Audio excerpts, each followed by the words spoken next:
How to delete your Telegram account permanently. In order to delete your account permanently on Telegram, open up your application first. Once you open up the app, you just have to tap on the hamburger menu that you see at the top left corner. From here, you're going to have to head over to your settings menu, so just tap on it.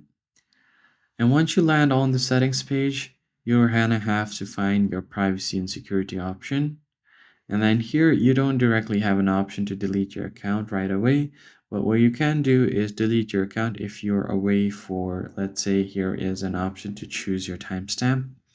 Right now it's 18 months, so if I am not active for 18 months straight, it will automatically delete my account.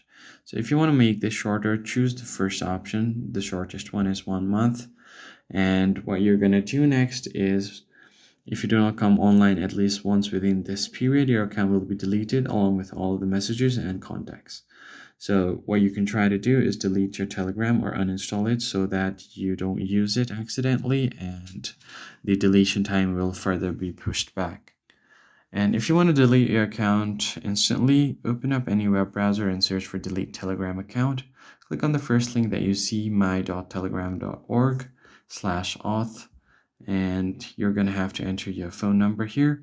Once you verify your phone number, you'll be able to delete your account or manage your apps on Telegram. And that's pretty much it, guys. I hope this tutorial was helpful to you. I'll see you on the next one.